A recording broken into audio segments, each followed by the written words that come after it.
You're listening to the Save the Marriage podcast. Your marriage can be saved and strengthened if you have the right information. Join Dr. Lee Baucom as he explores ways for you to improve your relationship and your life, starting right now. I was going through my email this morning and I found 3 back-to-back letters that I found very ironic. The first person wrote me and said, "Thank goodness I found you," because they had gone to marital therapy and marital therapy had not gone well. They talked about this person talked about how little she had gotten out of the therapy and how it had created more deep problems for their marriage, and that she felt like she and her husband were further and further apart every time they left the therapy office. Now, their solution to that was to reschedule and go back to therapy, but they finally got to the point where the husband was saying, "I don't think I can continue on." And that was not where they entered therapy. When they entered therapy, they just felt like they were disconnected and needed to find some ways of reconnecting. By the end of the time they were going to therapy, he was ready to divorce. The next letter below that was from a therapist who was chastising me for one of my YouTube videos talking about the problems with therapy. Now, I've talked about this other times. I've talked about it on my blog, and this person was challenging me on why I would disapprove of marital therapy and why I was against marital therapy. The next letter after that was a letter asking how they might be able to convince their spouse to go to therapy. Their spouse was resistant to going to therapy, and they were doing their best to figure out how to make that happen. What's interesting about that is that they come from all different perspectives. One person was out of therapy, kind of a therapy flunky. The other was a therapist, and the other was a wannabe in therapy. So let me be very clear here that I spent much of my career as a marital therapist. I am not opposed to marital therapy per se. I'm not opposed to the idea of marital therapy.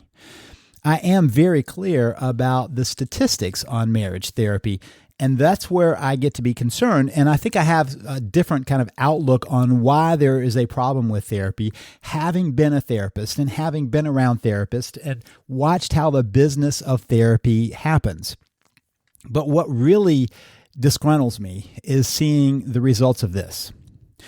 So here are the results of lots of studies that have been put together. And this is not something I put together. It's not like I'm pulling these numbers out of the air. These were actually put together by the team of people that you might know. One of them is John Gottman. John Gottman was writing a book called The Marriage Clinic, and he pulled together these metadata analysis of these studies about therapy. Now, all of that just means that they put together all of the studies they could find on marriage therapy and looked at the end result to see what all of them put together would say. What are the consistent pieces of the research? So here's what they found. around 75% of the people who go to therapy, and it depends on the study, somewhere between 70 and 80%. So let's just shoot in the middle and say 75% of the people who go to therapy end up divorced. 75%. Now, of the people who go to therapy, somewhere between about 8 and 15%. So let's just say 10, 12% of people who go to therapy report that they got some help from therapy. So let's say roughly 10%, 10 to 12%, and even if we stretch it, 15% of people who go to therapy get results. And this is specifically about marital therapy. I am not at all addressing family therapy. I'm not at all addressing individual therapy. I'm only talking about marital therapy. 15% on a gracious level received help from therapy. So let's assume that you go to the doctor. You've got some issue, right? The doctor does a study and says, "Hey, we found this problem that you have, and you need to have this procedure." And so you're ready to sign up for this procedure, right? Because you need that procedure in order to survive. And then the doctor continues and says, "Now what we found is about 75% of the people who have this procedure die," right? 75%, 3/4 of the people who have this procedure die. Now, your chances of dying without the procedure are what, 50-50? I mean, that's basically the divorce rate in America. And again, statistics are about the broad spectrum, not about specifics. But let's just say that statistics are that 50% of marriages won't survive. So now you're going to go to this procedure where 3/4 of the people who have this procedure end up dying. Of those who make it through, about 10 to 15% are going to say it helped. So of all the people who go, 10 to 15%, 1 out of 10 people who go will say that this procedure helped them. So now I ask you, would you sign up for that? Are you ready to sign up for that process? Most people are not quite ready to sign up for that process, and yet every year, thousands and thousands and thousands, tens of thousands of people go to marriage therapy.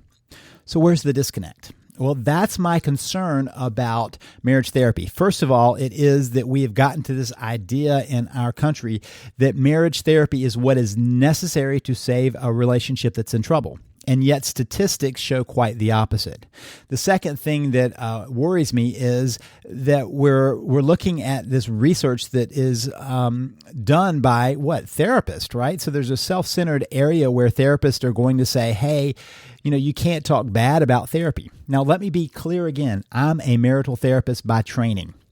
I'm a marital therapist by professional affiliation. I do not any longer practice marital therapy in the way that you might think of it in an office with 2 people. I now do relationship coaching. I made that switch because I got frustrated with seeing the lack of effect of marital therapy. And I got frustrated with seeing that if you didn't have a spouse who wanted to go, you were shut out of the process in marital therapy. You can't do marital therapy by yourself. Now, I've had people come and say, I did marital therapy. I went by myself to the therapist. And my response is, if you're doing marital therapy, you cannot do that without your spouse being there. It's not possible. It's not marital therapy. So what does that lead to? Well, it leads to 3 central problems with marital therapy, and that's really where I wanted to spend my time, not really defending myself as much as saying, here's where I see that there are problems. Again, I'm not opposed to the idea of marital therapy. I am opposed to how it gets carried out and how we have our expectations around how it gets carried out. So the first issue I have with marital therapy is that there's a lack of specific training. For many times, there's a lack of specific training for the therapist. And let me say that there are plenty of great therapists out there, and there are actually good marital therapists out there. There are great marital therapists out there. The problem is when you talk about all of marital therapy, you hit an issue. So part of the problem is that you can say, as a therapist, I'm a marital therapist, having never been trained as a marital therapist. And that's part of what I've noticed as I've watched a therapist.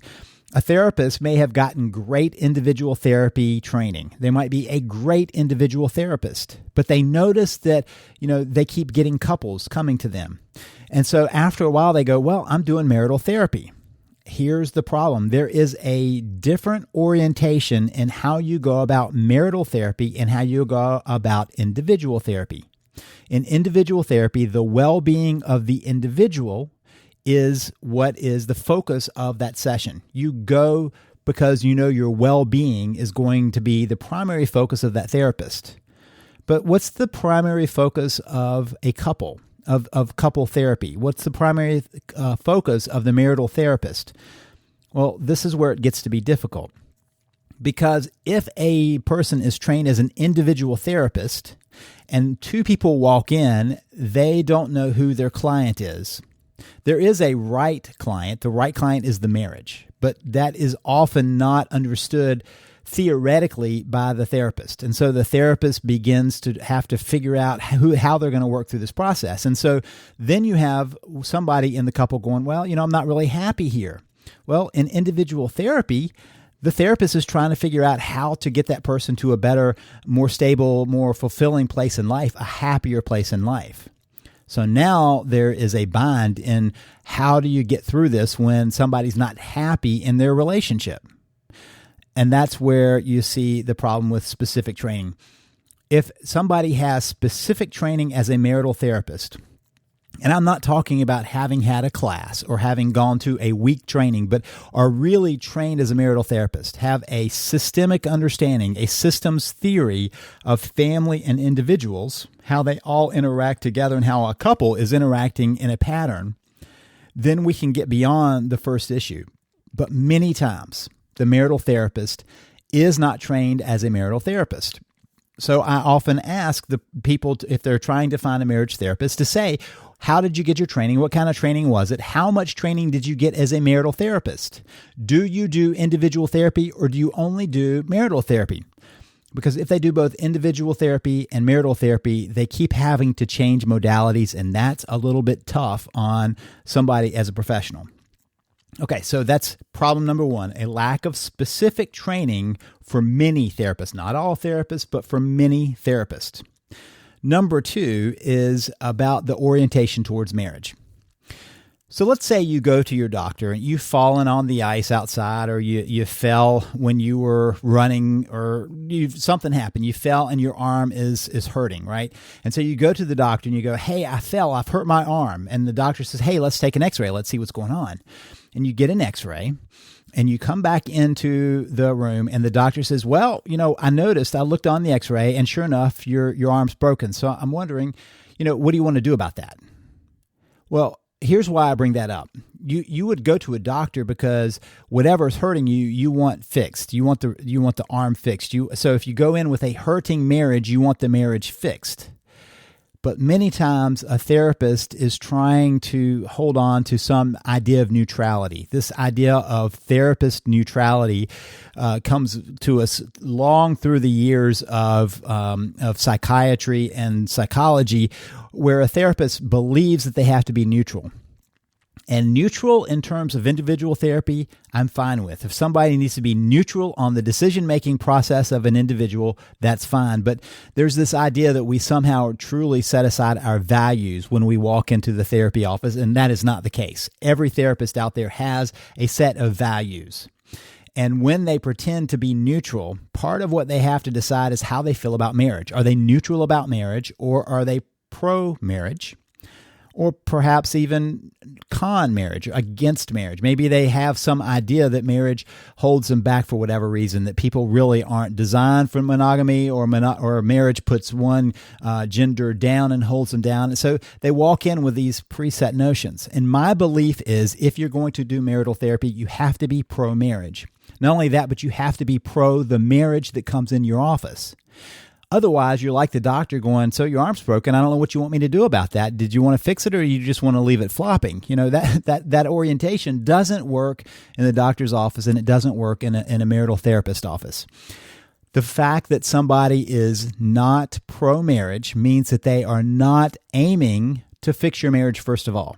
So now let me back up and say that I do not believe that every marriage should be saved, or that every marriage could be saved. I think that there are some marriages that are extremely toxic, and that there are many marriages that include abuse, and that it should not even be the process of saving that kind of marriage, because it's too damaging to the individual. But generally speaking, I am pro-marriage. If there is a way to get this marriage going in the right direction with the right push, and that both people are going to discover a relationship that they both treasure, that would be the preferred place to go.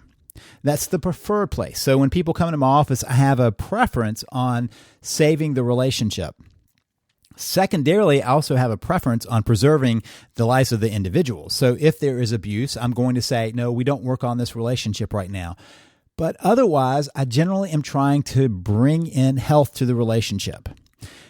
There are many marital therapists who pretend to be neutral, who are actually negative. And then there are some who hold on to their neutrality so much that they can't choose to be positive, pro-marriage.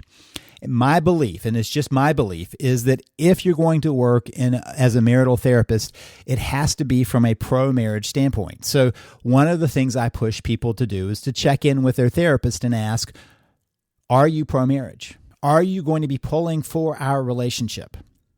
And if the person can say, yeah, I'm for marriage, and not say it like they're trying to figure out what you want them to say, but really mean it, and that they say, my practice is based on a pro-marriage approach to this, then we're at a different place. So let's say that somebody has been specifically trained in marital therapy and that they are pro-marriage. Now we are 2/3 of the way through the tough stuff. So what is that third one? And this is where it goes from the therapy office and the therapist to the people coming in to the office. This is where the other place that there's a difficult time. and that is the state of a spouse. Many times, one spouse wants to be in therapy and or work on the relationship, and the other does not. And that's where we hit the big roadblock. You see, there's this belief that if you can just get your spouse into therapy, that the therapist will somehow win them over to working on the relationship, right? That somehow the therapist has a magic wand to wave over that person who's resistant to the relationship and bring them on board. Well, there are a couple of problems with that. One is, usually if somebody is trying to convince somebody of something else, the person who's trying to be convinced, or who is the one being convinced, becomes more resistant. So we have that first issue, that they become more resistant to the process. Second problem, as we've already noted, is that if that therapist is not already pro-marriage, they see the resistance, and since they're trying to be neutral, they go with the fact that that person does not want to be in the marriage. And now we have a problem, because now the therapist has basically begun to side with the opinion of the resistant spouse. That's where we have a problem. So, as I've said many times to people, you can have a not so great therapist, but two people who really, really, really want to work on that marriage, and they will make progress on rebuilding that marriage. But if you have one person who is resistant, not even the best therapist in the world is going to make much progress, because that person is going to stay resistant, is going to fight the process, is not going to be participating, is going to become combative and argumentative, and see that the therapist is on the side of the spouse who wants to work on the relationship. So one of the big rules I have is, if both people are not committed to working on the relationship, do not go to therapy.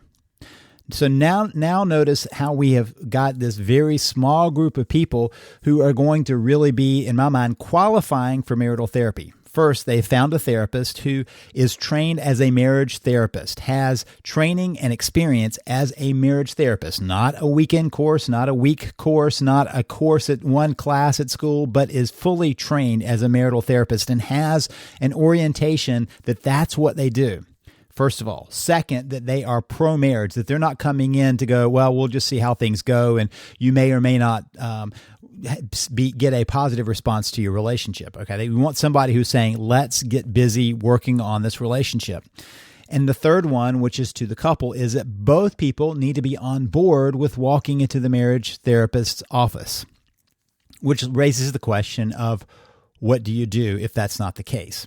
Well, one of the things that I think you can do is continue to work on rebuilding the relationship on your own, trying to work through the places where a relationship is stuck until the spouse is on board. At that point, then it's a matter of finding the right therapist. Now, you notice how that's stacked. You've got to get your spouse on board with the process.